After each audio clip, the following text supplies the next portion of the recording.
వరద సహాయక చర్యలను పర్యవేక్షించిన మంత్రులు. కృష్ణానది పరివాహక ప్రాంత లంక గ్రామాల్లో మంగళవారం మంత్రులు అనగాని సత్యప్రసాద్, గొట్టిపాటి రవికుమార్, ఎమ్మెల్యే నక్క ఆనందబాబు, పార్లమెంటు సభ్యులు తేనేటి కృష్ణప్రసాదులు పర్యటించారు. వరద ముంపు గ్రామాల్లో జరుగుతున్న సహాయక చర్యలు పర్యవేక్షించారు. వారికి ఆహారం, త్రాగునీరు సక్రమంగా సరఫరా అయ్యే విధంగా చర్యలు తీసుకోవాలని అధికారులకు ఆదేశించారు. ఎవరికీ ఆహారం అందలేదని ఫిర్యాదు రావద్దని సూచించారు. అనంతరం మండల పరిషత్ కార్యాలయంలో జిల్లా ఉన్నతాధికారులతో సమీక్షా సమావేశం నిర్వహించారు. ఈ సందర్భంగా మంత్రి గొట్టిపాటి రవికుమార్ మాట్లాడుతూ వరద ఉధృతి తక్కుముఖం పట్టిందని, అధికారులు సమన్వయంతో పనిచేయడం అభినందనీయమని అన్నారు. జిల్లా కలెక్టర్ వెంకట మురళి మాట్లాడుతూ వరద సహాయక చర్యలు యంత్రాంగం పటిష్టంగా పనిచేస్తుందని, ఇందు మూలంగా ముఖ్యమంత్రి చంద్రబాబు నాయుడు అధికారుల పనితీరు పట్ల సంతృప్తి వ్యక్తం చేసి అభినందించినట్లు వివరించారు. మంత్రి అనగాని సత్యప్రసాద్ మాట్లాడుతూ ఇదే స్ఫూర్తితో వరద పూర్తిగా తగ్గేంత వరకు పనిచేయాలని సూచించారు. వరద పూర్తిగా తగ్గిన తర్వాత చేపట్టాల్సిన చర్యల గురించి ఎమ్మెల్యే నక్క ఆనందబాబు అధికారులకు పలు సూచనలు అందజేశారు. ఈ సందర్భంగా తీసుకోవాల్సిన చర్యలపై సమీక్ష నిర్వహించారు.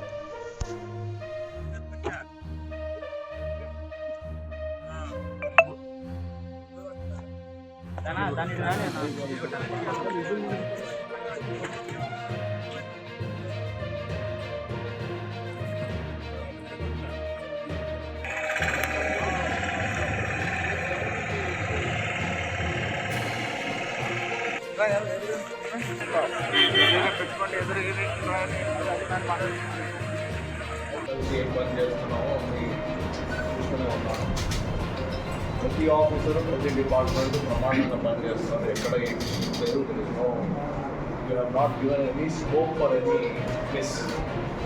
తన బ్రహ్మాండంగా పనిచేస్తారు. Every department, every officer, every person.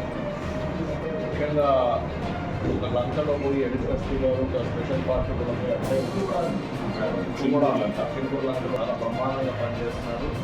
In fact నేనే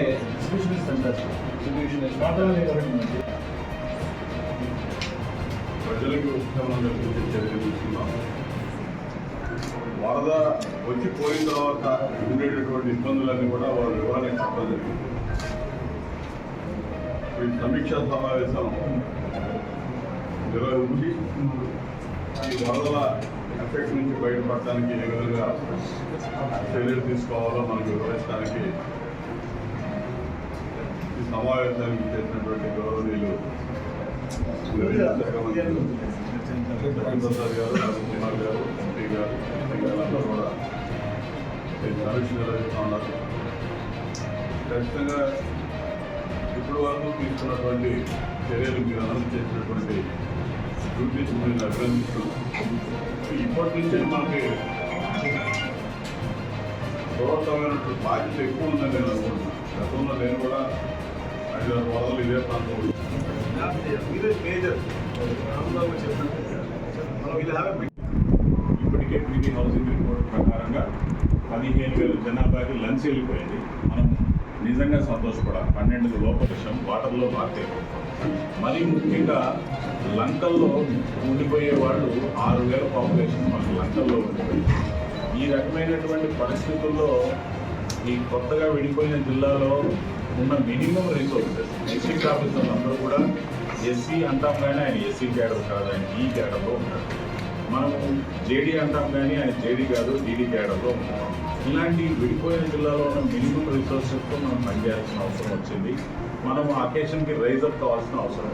ఆ సమయంలో మన ఆంధ్రప్రదేశ్ చీఫ్ మినిస్టర్ నారా చంద్రబాబు నాయుడు గారు స్వయంగా ఆయనే రంగంలోకి దూకి మన అందరికీ దిశానిర్దేశం టెలికాన్ఫరెన్స్లో రోజుకు ఒక 3 సార్లు ప్రతి కలెక్టర్తో మాట్లాడారు, ప్రతి ఎస్పీతో మాట్లాడారు, రోజుకు 3 సార్లు తెలుసుకున్నారు, వీడియో కాన్ఫరెన్స్ తీసుకున్నారు, మనందరికీ కాన్ఫిడెన్స్ ఇచ్చారు.